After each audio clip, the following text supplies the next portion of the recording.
Welcome, Vintage Mike Tales family. I want to take a moment to say thank you, from the bottom of my heart, to every one of you who listens, supports and shares these stories. You make this journey possible, and I see you, I appreciate you, and I am so grateful for you. Let's dive into tonight's story. Miami always had a way of pretending everything was beautiful. Even on the hardest days, the city glowed like nothing bad could ever happen here. But that afternoon, as Catherine raced up the steps of Mercy Memorial Hospital, beauty was the last thing she felt. Her breaths came sharp. Her palms were damp. Her stomach twisted with fear. Her mother had collapsed at home an hour ago, and Catherine had sprinted out of work without thinking twice. By the time she reached the emergency room, her heart felt like it was lodged in her throat. "Are you family?" a nurse asked. "She's my mother," Catherine breathed out. The nurse nodded. "She's being prepped for surgery. The doctor will be with you soon." Surgery. The word hit her like a punch. She sank into a seat, fingers trembling against her knees. Her phone buzzed. Her abusive boyfriend, of course, but she silenced it instantly. She couldn't deal with him now. She couldn't deal with anything except the possibility of losing her mother. When the doctor finally emerged an hour later, his expression was kind but firm. "She needs immediate surgery." Without it, he shook his head softly. Catherine swallowed hard. How much? 70,000. Her body went numb. She didn't have that. Not even close. Not with bills, rent, and the constant weight of survival pressing on her chest every month. Her mind moved fast. Her job, her boss. The Bradford Corporation wasn't just wealthy. It was empire-level wealthy. Don Bradford, her CEO, could gather $70,000 out of his pocket change. But asking him her boss? Her pride screamed no. Her mother's life screamed yes. She chose her mother. By the time she reached Bradford Tower, tall glass, intimidating, her legs felt like water. She hadn't even fixed her makeup. Her eyes were swollen, her hair slightly tangled from the frantic running. But none of that mattered. She stormed into the executive floor and the assistants scrambled, startled. "Catherine," one whispered. "You can't just—" "I need to see Mr. Bradford, please," her voice cracked. Something in her tone must have scared them. Because 5 minutes later, she was ushered into Don Bradford's massive office. The man looked up from his desk. Silver hair sharp against his tanned skin. Expression hard but curious. "You look like hell," he said bluntly. "My mother, she needs surgery. I don't have the money." "Hi," her breath hitched. "I'm begging you, sir. I'll work overtime, weekends, anything. Just help me, please." For the first time, something softened in his eyes. "You're one of my best junior-level staff," he said quietly, "and I took pride in knowing you'd never come asking for favors." "I wouldn't," she whispered, tears sliding down her cheeks. "But she's all I have." The silence felt endless. Then he leaned back in his chair, studying her carefully. "What if," he began, fingers tapping lightly, "I offered you more than money? What if I could clear your debt fully and permanently?" "Anything," she said instantly. "You should hear the terms first." She froze. Her stomach tightened. "My son is coming home," he continued. "He's brilliant, stubborn, and emotionally blind. He does not believe in love, not after what he saw growing up. He believes marriage is just a financial arrangement. But I want more for him than the cold life he's convinced himself he deserves." Catherine said nothing. She didn't know much about Jerry Bradford, only that he was rumored to be cold, unreadable and devastatingly attractive. A man who didn't smile because he didn't have to. Don Bradford steepled his fingers. "I want him married. Not for money, not for publicity, not for a business merger. Married for love." A humorless chuckle escaped him. "But he won't fall in love on his own." Her eyes widened slowly. "Sir, what are you asking? I need him to fall for someone, anyone." His gaze pierced her. "And I believe you're capable of making that happen." Catherine shook her head so fast she got dizzy. No, sir, I'm in a relationship." "Is that relationship good to you?" he asked sharply. Her throat tightened. She felt the bruise on her arm from 2 nights ago. She lowered her eyes. "You don't need to love my son," Don continued. "And I'm not asking you to make him love you. Just guide him into falling for someone. Help him open his heart. Once he's genuinely in love, your debt is cleared." Catherine covered her mouth with one hand. $70,000. Her mother's life, a chance to escape her abusive boyfriend. And she wasn't the one he'd fall in love with anyway. She nodded. I'll do it. Jerry Bradford returned to Miami like a storm. Quiet, powerful, and impossible to ignore. His father threw a party in his honor at their oceanfront mansion, the kind of party where wealth dripped off the walls. Catherine stood at the entrance greeting guests, trying not to tremble. She was wearing the only good dress she owned, black, simple, fitted. She looked polished enough to stand next to billionaires, even if her heart was racing like a trapped bird. And then he walked in. Jerry Bradford, tall, broad shoulders, sharp jaw, sandy brown hair slightly tousled, eyes blue enough to make thoughts scatter. He scanned the room with a cool, unreadable expression. So that's him, whispered one of the servers beside her. He looks like trouble. Trouble didn't even cover it. Catherine had prepared herself for arrogance, for wealth-polished indifference. She had not prepared herself for this. The way he carried pain in his eyes like it was armor. Don Bradford approached, gripping Jerry's shoulder. Before you get swallowed by everyone here, meet your new personal assistant. Jerry's gaze followed his father's hand, then landed on Catherine. Those blue eyes narrowed. No, he said. Catherine blinked. No, Don asked. I don't want a female assistant. Jerry's tone was cold as steel. I asked for a male. Catherine felt humiliation heat her chest, but she kept her voice steady. I'm qualified, sir. Your father hired me because I can handle the workload. Jerry stepped closer, studying her with unnerving intensity. I don't need someone who can't keep up. Her chin lifted, just barely. Then give me 1 day. If I fail, you can replace me immediately. He wasn't expecting that. Something flickered in his eyes, respect mixed with annoyance. You're confident. I'm capable, she corrected softly. For a long moment, he said nothing. Then he turned to his father. Fine, 1 day. The next morning at Bradford Tower, Jerry tested her relentlessly. Catherine, coffee. Not too sweet. She brought it exactly right. Catherine, pull up the Paris investment report. She had already organized it alphabetically, chronologically, and by priority. Catherine, schedule the board meeting for next week. It's been on the calendar since last night, she said calmly. Jerry raised an eyebrow. He even tried catching her off guard. Book me a flight. Done. Reschedule my call with London. Already handled.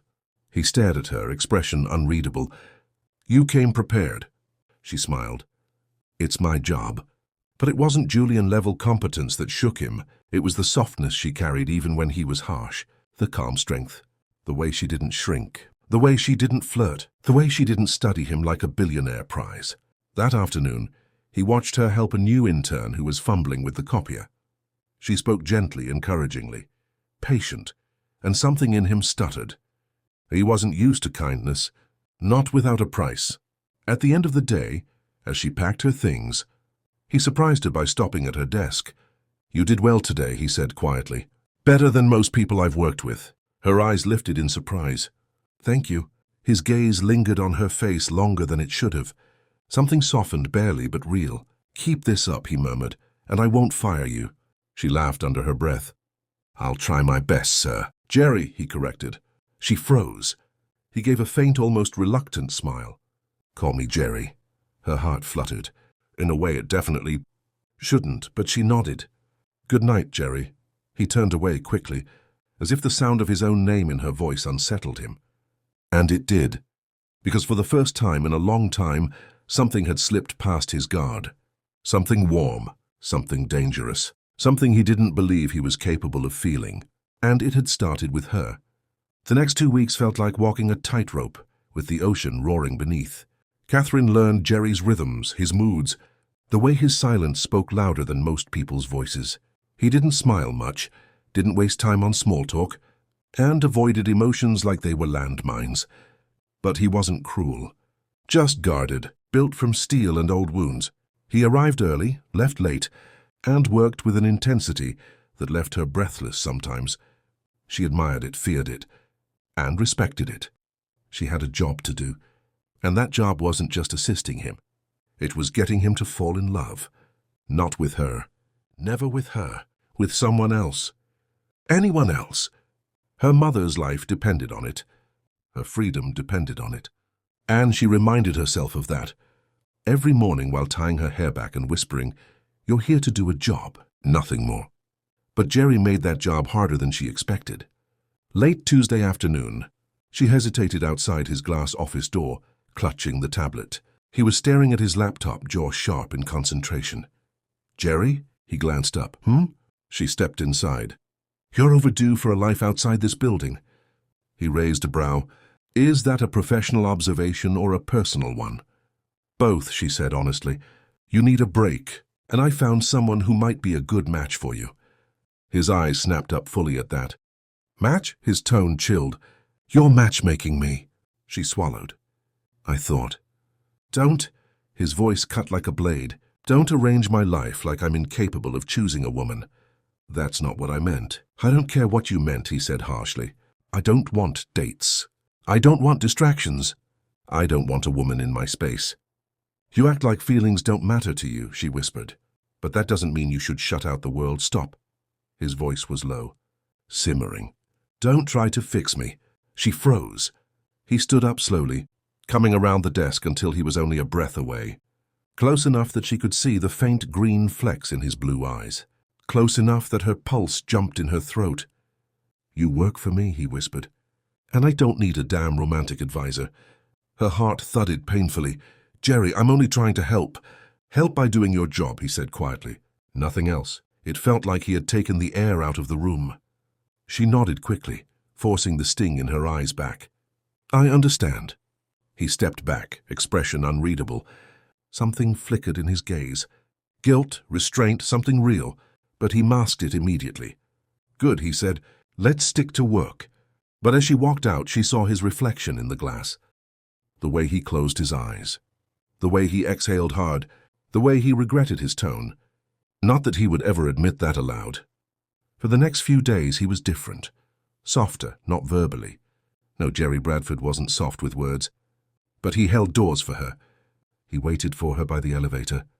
He asked if she had eaten. Small things. Meaningful things. Dangerous things. One morning, she arrived to find her desk holding a steaming cup of her favorite caramel latte. No note, no explanation. But Jerry passed her a moment later, eyes on his phone, voice casual. "It looked like you needed caffeine yesterday." Her breath caught. "Thank you." He didn't look back. "It's just coffee." But it wasn't just coffee. Not from him. That small gesture lingered in her mind all day. A quiet warmth she couldn't explain. And when the invitation arrived for the Bradford Foundation gala, her chest tightened with anticipation. Tonight was about proving herself in a world that had no room for mistakes. And about him. The Bradford Foundation gala was one of the biggest nights of the year. Catherine was there assisting Jerry, dressed in a soft navy blue gown that hugged her curves subtly and flowed around her legs. She had curled her hair, added a touch of shimmer to her eyes. She looked radiant, Jerry noticed. He was talking to a board member when he glanced her way, and he faltered mid-sentence. Her beauty wasn't loud. It was gentle, soft, honest, like she wasn't trying to impress anyone. He hated himself for noticing. He hated how his chest tightened. He hated how human he felt when she smiled shyly at someone. He excused himself and walked toward her. "You look—" He stopped. She waited. He cleared his throat. "You look professional." A laugh escaped her.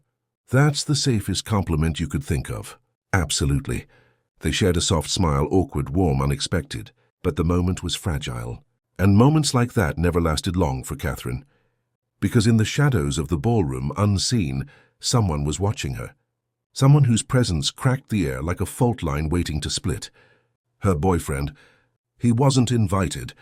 He couldn't get inside. But he knew where she worked tonight. And he waited. For hours, just outside. The night air was warm and thick with the scent of salt and jasmine. The gala had finally ended, staff buzzing around collecting last-minute equipment. Catherine exhaled a tired breath as she stepped out the employee exit, heels clicking softly on the pavement. She texted her ride, 5 minutes. She hugged her arms to her chest, rubbing the lingering tension from the long night. The crowd noise faded behind her. The ocean roared nearby. For a moment she let her guard down. She didn't know she was being watched. Catherine. Her body stiffened instantly. That voice. She turned slowly. Her boyfriend stepped out from behind the parked cars, tall, muscular, and unsteady, the faint smell of alcohol drifting from him. "What are you doing here?" she whispered, fear crawling up her spine. "You didn't answer my calls all day," he slurred, stepping closer. "Thought you could ignore me?" She swallowed hard, taking a step back. "Please don't do this." "Not here," he laughed darkly. "Oh, now you want to talk politely?" "I said not here," she repeated. "Who you trying to impress?" he snapped. "That boss of yours. That rich boy you follow around every day." Her heart pounded. "Stop." He grabbed her arm hard, tugging her toward him. She gasped. "Let go of me. You think you can walk away whenever you want?" He snarled, tightening his grip. "You think I won't come find you?" Catherine's eyes filled with tears. Her breath shook. "Please, you're hurting me." And then a shadow moved behind her, a force, a presence. Jerry. He had walked out moments earlier, heading toward the valet when he saw her silhouette tense in fear, when he heard her cry out. Now he stood inches away from them, his voice deep and lethal. "Take your hand off her." Her boyfriend turned, scoffing. "And who the hell are—" But Jerry wasn't listening. He stepped forward, grabbed the man's wrist, and peeled it off her arm with controlled, terrifying strength. Catherine stumbled back as her boyfriend yelped in pain. Jerry's jaw clenched. His voice dropped to a cold, dangerous whisper. "You touch her again, and you'll answer to me." "Oh yeah?" the man spat. "She's mine, not yours." Jerry's eyes darkened. "She's not property, and she's not yours." The man lunged, wild, stupid, fueled by drunken anger. Jerry moved like instinct. He pinned the man against a car hood, twisting his arm behind his back with precision that left no doubt. He could do far more damage if he wanted to. The man groaned in agony. "Listen to me carefully," Jerry hissed into his ear, the words sharp enough to cut steel. "If you ever follow her again, if you ever raise a hand to her, if you ever come near her, you won't see the next warning. You'll see consequences." Catherine stood frozen, one hand pressed to her mouth, tears streaking down her cheeks as security rushed toward them. Jerry released the man with disgust. Hotel security grabbed him immediately, pulling him away, shouting warnings. Her boyfriend glared at her one last time. Jerry stepped into his line of sight. "Don't even look at her." The man looked away. He was gone. Silence. Catherine trembled, wrapping her arms around herself. Jerry turned to her slowly, and everything in him softened at the sight of her shaking. "Catherine," he said gently, stepping closer, "are you hurt?" She tried to speak, but her voice cracked. "I didn't want to cause a scene." "You didn't," he said quietly, steady, grounding. "He did." She swallowed, tears falling harder. "I'm so sorry." He shook his head firmly.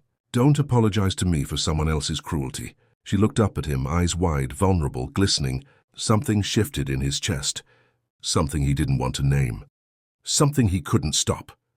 He reached up instinctively to touch her cheek, but stopped an inch away.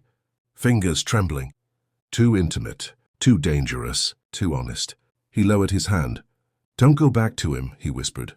"I won't," she said, voice trembling. Catherine.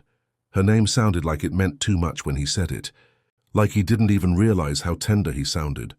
She took a shaky breath and stepped back, trying to gather herself, trying to hide how much he affected her. "Thank you," she whispered, "but we should get home. Long night." He watched her walk away, her shoulders curved inward, her heart exposed in every step, and he felt something break inside him. Something new, something terrifying, something he could no longer deny. When her Uber drove off, Jerry stood alone in the quiet Miami night, hands shaking, chest aching with a truth he didn't dare say out loud. Catherine George was no longer just his assistant.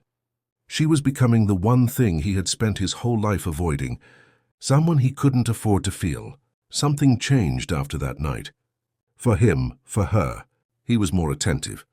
She was more cautious. Their silences grew heavier, filled with things neither dared to speak.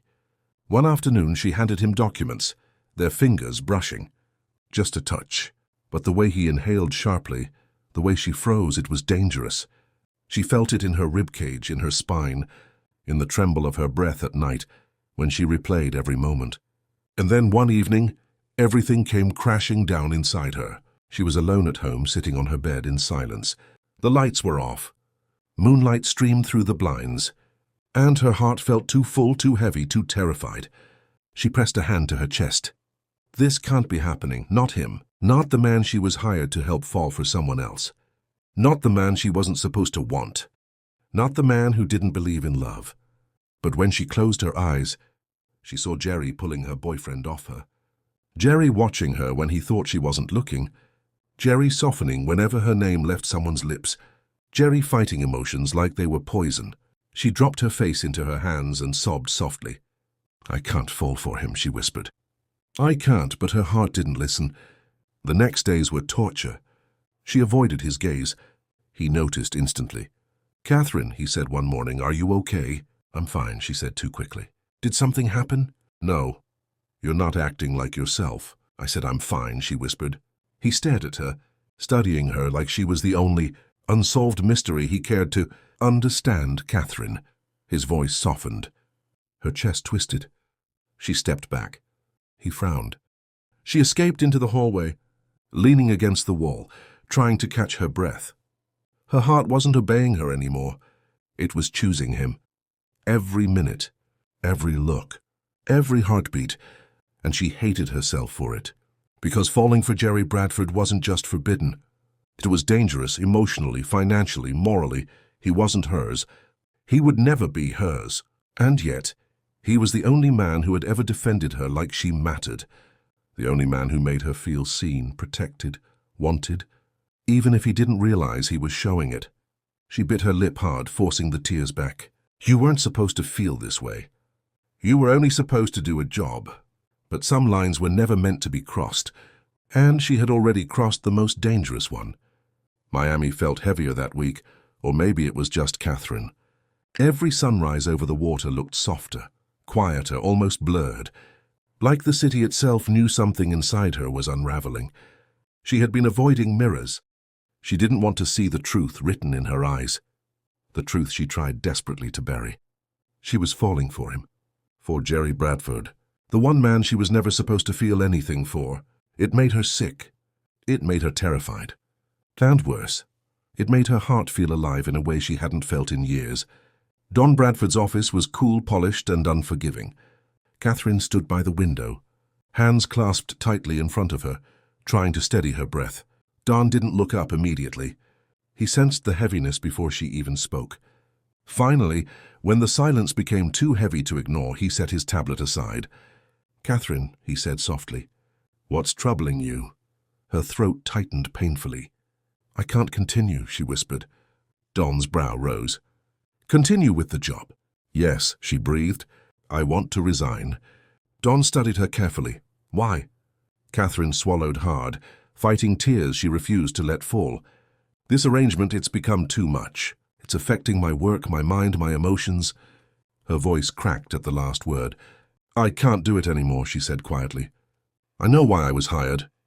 I know my job. But I can't keep going like this." Don didn't look surprised. If anything, he looked sad. The sadness of a man who had lived long enough to recognize love, long before it was spoken aloud. "Tell me, Catherine," Don said gently. "Is it because of my son?" She froze. Her silence said more than any confession could. Don sighed, leaning back slowly. "You've fallen for him." Catherine blinked hard and looked away, staring at the Miami skyline until it blurred. "I wasn't supposed to," she whispered. "I didn't mean to. I didn't even realize it until it was too late." A tear slipped down her cheek. "I'm in a difficult place in my personal life. I'm trying to survive an abusive relationship. I'm trying to pay off my mother's hospital debt. The last thing I ever meant to do was feel anything for him." Don's voice softened. "You're not wrong for feeling, Catherine." "I am," she whispered, "because he'll never feel anything for me. He doesn't let anyone close. He doesn't even let me see the real him. And I'm fooling myself thinking I matter." Don's eyes softened in understanding, but he didn't argue her point. She wiped her cheek quickly. "I'll repay everything, no matter how many years it takes. But you have to let me go." Don looked at her like a father watching a daughter walk into a storm. "Catherine, sometimes the people who are the hardest to love are the ones who need it the most." "I know," she whispered, her voice breaking. "But I can't stay, because every day I remain in that office, I love him a little more, and it's destroying me." Don stood, walked closer, and rested a hand on her shoulder. "If you walk away," he said softly, You're choosing safety. I respect that. But don't lie to yourself. You're not walking away because you don't love him. He paused. You're walking away because you do. Her chest twisted sharply. I'm sorry, she whispered, but my mind is made up. 2 days later, Jerry stood in Don's office, holding the printed copy of the contract Catherine had signed. His jaw was clenched so tightly he could barely breathe. You did what? Jerry's voice was steel. Don stayed calm. She needed help. You needed direction. I simply created an opportunity. You hired her to get me to fall in love, Jerry snapped, blue eyes flashing with anger and betrayal. No, Don corrected. I hired her to show you that love can exist. Jerry barked a humorless laugh. Love? You know exactly how I feel about that. You've known since I was a kid. You knew what Mom did. That's exactly why I did it, Don said firmly. You built a wall so high you forgot there's a world outside it. Jerry's fists clenched. You used her. You used me. Don looked him dead in the eye. She felt guilty every day. And now she's quitting, because her conscience won't allow her to deceive you. Jerry froze. Quitting, he repeated, voice dropping to a whisper. Don nodded. She resigned this morning. Jerry felt something sharp twist inside him, something he didn't want to name. Let her go, Don added quietly, unless she means more to you than you're ready to admit. Her desk was already empty when Jerry reached the office floor. Her laptop gone, her pen holder missing, her favorite purple mug vanished. Just the ghost of her perfume lingering in the air. He stood in the middle of the space, chest pounding, eyes scanning the room like he could force her presence back into existence. Where is she? Jerry demanded, voice low. The receptionist blinked nervously. She left early, said today was her last day. His heart dropped. Last day. It echoed in his skull. He didn't know why it hurt. Didn't know why he suddenly felt breathless. Didn't understand why the thought of her not being here tomorrow made his stomach twist violently. The receptionist cleared her throat. She left a note for you, sir. Jerry snatched it. Kay in her looping handwriting. Thank you for everything. I'm grateful for my time here. Catherine. He read it 3 times. Simple, polite, distant, cold. Not even a goodbye. His jaw tightened. Good, she's gone. That's what he wanted. He didn't need her. He didn't need anyone. But the truth slashed through him mercilessly. He missed her already. Missed her voice. Missed the way she kept his schedule together. Missed how her presence softened the room. He crushed the note in his fist. Why does this hurt? He whispered to himself. But no answer came. For the first time in his adult life, Jerry Bradford lost control of his routine. He arrived late to the office. Forgot 2 meetings. Snapped at employees who hadn't done anything wrong. Stared at his phone longer than he'd admit, waiting for a call, a message, a sign she cared enough to reach out. But nothing came. His nights were worse. He lay awake staring at the ceiling, replaying memories he had no business holding on to. The way she tucked her hair behind her ear when she was nervous, the way she smiled at the interns, the quiet confidence she carried even on her worst days. Every memory hurt. Every silence burned. This is stupid, he muttered, pacing his living room. I don't love her. I don't. But the ache in his chest disagreed. The emptiness in his apartment disagreed. The echoing quiet of his days disagreed. He punched the back of the couch in frustration, breath shuddering. Why can't I stop thinking about her? Love, a word he despised, was beginning to break through the cracks he'd spent years sealing shut. He didn't realize he was whispering her name into the dark until the sound startled him. Catherine. Across town, Catherine curled on her couch, knees to her chest, tears staining her pillow. She didn't hear his whisper, but she felt it, the same strange pulling ache. Every hour she had worked by his side, every time he looked at her with those conflicted blue eyes, she fell deeper. But she would never admit it, never act on it, never break him. She wasn't the woman he was meant to love. And yet he was the man her heart chose. She wiped her cheek and whispered into the quiet, I'll survive this. I have to, but her voice trembled, because the truth was cruel and simple. She didn't want to survive it. She wanted him. Jerry stood by his window that night, staring at the cityscape, chest heavy. One truth hovered in the air, refusing to be swallowed. He didn't just miss Catherine. He needed her, wanted her. Loved? No, he choked on the word. But the heart doesn't listen. Jerry didn't recognize himself anymore. 3 days, 3 long, sleepless, suffocating days since Catherine walked out of his life. 3 days since her soft voice stopped filling his mornings, since her presence stopped grounding the chaos in him. 3 days of pacing his penthouse with an anger he couldn't name, a sadness he refused to face, a longing that terrified him. He kept telling himself what he'd sworn since childhood. Love is a transaction, nothing more. But every corner of his apartment pulsed with her absence. Her empty desk outside his office, her quiet laughter in the hallway, her warm floral scent that clung to the elevator long after she used it. And worst of all, her voice in his head calling him Jerry, soft and caring, like his name meant something more than the walls he'd built. He tried to bury himself in work. He tried to forget. He tried to pretend. But on the 3rd night, when he found himself standing at his window overlooking Miami, hands trembling, heart racing, he whispered something he never imagined would pass his lips. God, I miss her. The realization cracked him open. It wasn't just missing her. It was need. It was longing. It was love, deep, fierce. Painful love for a woman he never planned to let into his heart. A woman who slipped past all his defenses and planted warmth in places he thought were dead. He grabbed his car keys. Tonight he wasn't letting her stay gone. The rain came out of nowhere, thick, warm Miami rain sweeping over the city like someone had turned the sky inside out. Jerry drove through it, headlights cutting through sheets of water, the same storm churning in his chest. He didn't know exactly where she lived, but he knew one thing. Catherine always walked on the shoreline when life overwhelmed her. He'd noticed it in the way she looked out the office window on stressful days, the way she talked about the ocean with reverence. If she needed peace, she'd go where she felt free.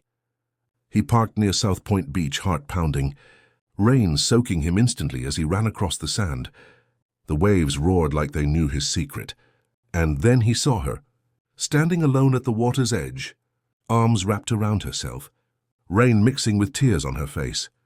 Her curls were drenched, her dress clinging to her, her figure trembling against the wind. His breath caught. Catherine, she turned, startled, her eyes wide, then softening, then breaking. Jerry, her voice cracked. What are you doing here? He walked toward her like a man coming home after years in the dark. I came to find you. She swallowed hard, stepping back as if she needed distance to breathe. You shouldn't be here. I should have been here days ago, he said, rain dripping from his hair, his clothes plastered to his skin. I should have stopped you from leaving. You couldn't, she whispered. You weren't supposed to. His jaw clenched. I decide what I'm supposed to feel. She shook her head violently, the emotions spilling out of her chest. No, Jerry. You don't love me. You don't even believe in love. I was never part of the plan. I was never supposed to. To what, he demanded. To matter to me, because you do.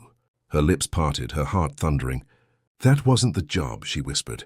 I wasn't supposed to be the woman you... Don't say it, he breathed, voice shaking. Catherine's breath hitched. Jerry, you don't even want love. Lightning flashed behind them, illuminating everything. His fear, her breaking heart, the truth suspended between them. He took one step closer. Maybe I didn't want love, he said, voice low, raw, trembling, but I wanted you. God, I wanted you. Her eyes squeezed shut like the words were too much. I told myself it was nothing, he whispered. That the way I looked for you in every room didn't mean anything. That the way my day didn't start until you smiled at me wasn't real. That the jealousy I felt when I saw that man hurt you wasn't love. She exhaled shakily, tears mixing with rain. It became real, he said softly. Whether I wanted it to or not. Her heart throbbed so painfully she had to clutch her chest. I wasn't supposed to fall for you, she whispered. I wasn't supposed to be anywhere near your heart.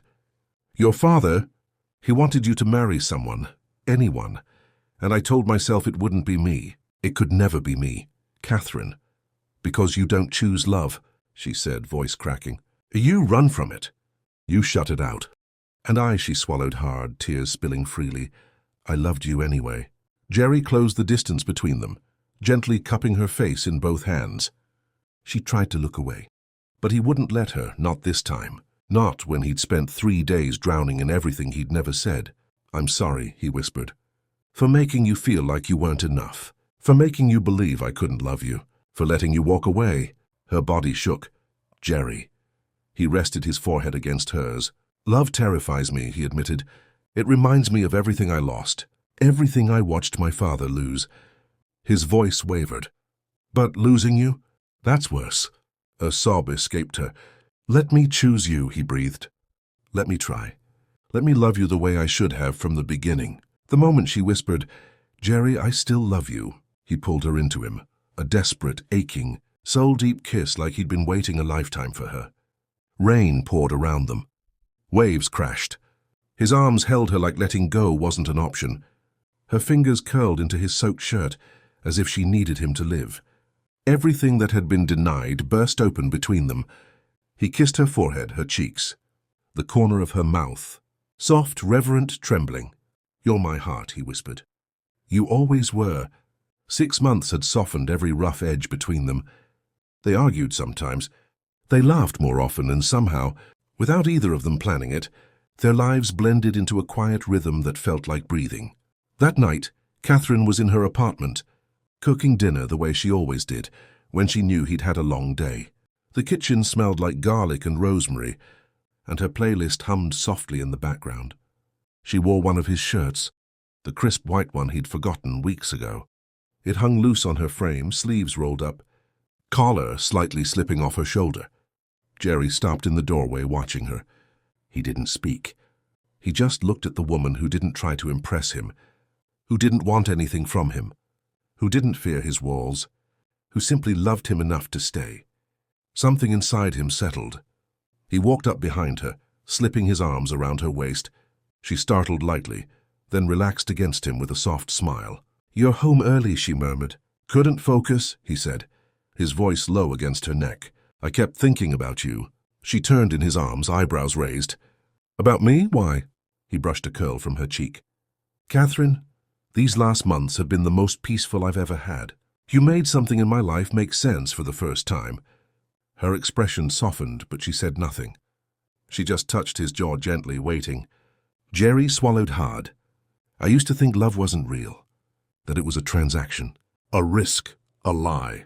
He shook his head slowly. But then you walked into my life and ruined every belief I built to protect myself. Her breath hitched, but he kept going. I didn't want to rush anything. I wanted to ask you this when my heart wasn't running from it. His voice gentled. And tonight I'm not running. He reached into his pocket, his fingers slightly trembling. Not from fear, from certainty. Catherine George, he whispered, opening the velvet box. I want a life with you. A steady one. A loud one. A messy one. Whatever it is, I want it with you. Her eyes filled instantly. Marry me. For a moment she just stared at him, lips trembling, tears slipping down one by one.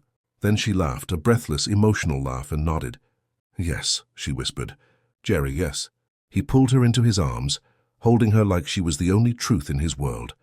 And in that quiet, warm kitchen, with the food beginning to burn on the stove, he kissed her with the certainty of a man who finally understood what love was supposed to feel like.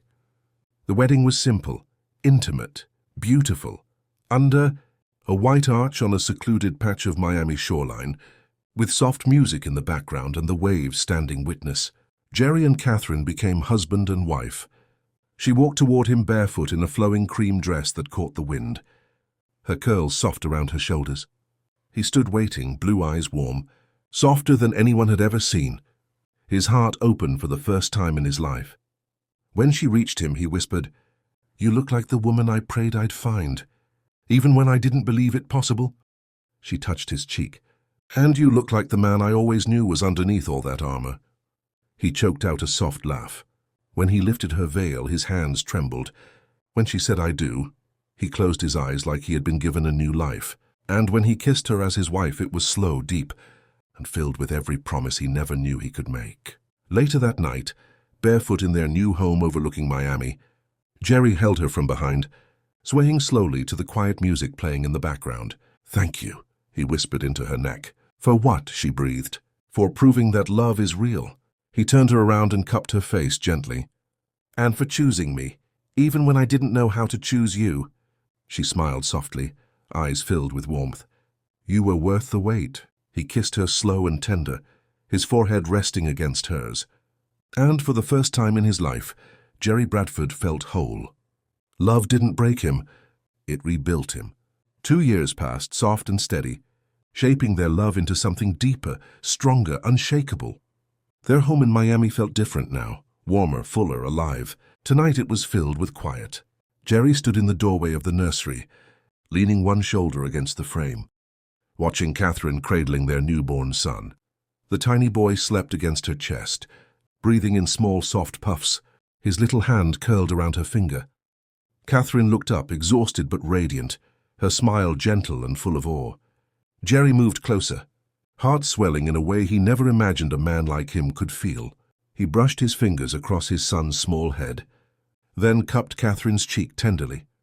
"You've given me more than I ever knew how to ask for," he murmured. "A home, a family, a reason to believe in something real." Her eyes softened. "You gave me the same." He leaned down and kissed her, slow, grateful, full of the love he spent years denying existed. Their son shifted between them, letting out a tiny breath, and Jerry laughed quietly, the sound warm and disbelieving. "Our boy," he whispered, voice thick. "Catherine, he's ours." She rested her head against his shoulder. "Welcome to the world, baby," she murmured to the sleeping child, and Jerry wrapped his arms around them both. His wife, his son, his life, holding the family he once thought he'd never have, never deserve, never believe in. But love had found him anyway, and this time he held on. And that brings us to the conclusion of their journey.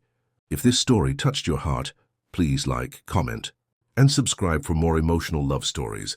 Share it with someone who believes in true love, and hit the bell so you never miss a tale that moves your soul. Until next time, keep believing in love.